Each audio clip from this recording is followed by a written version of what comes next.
کہ کچھ تابعین آ کے کہتے ہیں کہ آپ کتنے خوش نصیب ہیں کہ آپ اللہ کے نبی کے ساتھ نمازیں پڑھتے تھے، قتال کرتے تھے، کاش ہم نے بھی وہ زمانہ پایا ہوتا تو ہم اللہ کے نبی کا ساتھ دیتے۔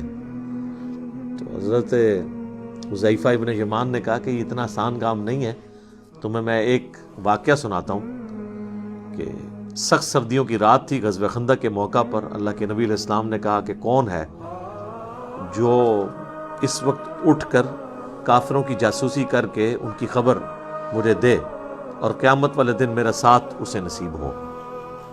تو یہاں تو میرے لیے تقریباً سارا پاکستان ہی کھڑا ہو جاتا، اس لیے کہ نہ تو جانا ہے نہ کھڑا ہونا ہے کی ضرورت ہے،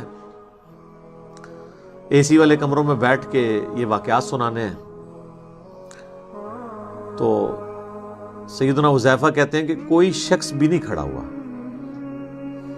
نبی علیہ السلام نے دوسری دفعہ اناؤنسمنٹ کی کہ کون ہے کہ جو اس وقت جا کے کافروں کی جاسوسی کرے ایک سردیوں کی رات میں اور قیامت کے دن اللہ کے نبی کا ساتھ اسے نصیب ہو۔ اس سے بڑی کوئی چیز ہو سکتی ہے؟ اللہ کے نبی کا ساتھ، شفاعت، جنت الفردوس میں حضور کا ساتھ۔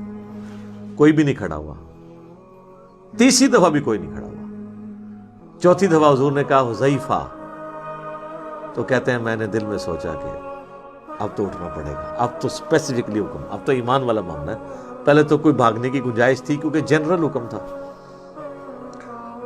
تو کہتے ہیں کہ میں اٹھا تو حضور علیہ السلام نے فرمایا کہ جاؤ کافروں کی جا کے جاسوسی کر کے مجھے خبر دو، اور دیکھنا کوئی ایسی ویسی حرکت نہیں کرنی ہے کہ ہمارے لیے بعد میں تو مصیبت کوئی کھڑی کرے دینا۔ تو کہتے ہیں کہ میں اٹھا تو اس وقت بڑے بوجھل دل کے ساتھ اٹھا، لیکن جیسے ہی اٹھا تو مجھے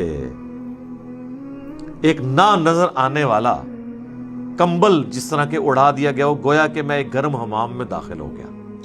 یعنی یہ ایک معجزہ ظاہر ہوا اللہ کی طرف سے۔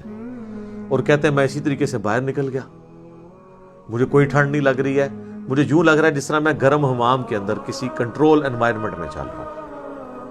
حتیٰ کہ میں نے کافروں کو دیکھا کہ وہ رات کے وقت اپنے نیزے اور تیر وغیرہ اور تلوار وغیرہ یہ تیز کر رہے ہیں، اور کہتے ہیں ایک لمحے کے لیے تو ابو سفیان میرے تیر کے نشانے پہ بھی آ گیا، اور میں نے ارادہ کیا کہ میں اس کا کام تو ختم کروں نا، کیونکہ وہ سردار تھا کافروں کی طرف سے۔ پھر مجھے حضور کی نصیحت یاد آئی کہ کوئی نواں موازنہ کھول کے آ جائے، تو میں پھر رک گیا۔ کہتے جب میں واپس آیا نبی علیہ السلام کی خدمت میں جیسے ہی حاضر ہوا، رپورٹ کیا، تو دوبارہ سے مجھے جو ہے نا ٹھنڈ لگنا شروع ہو گئی۔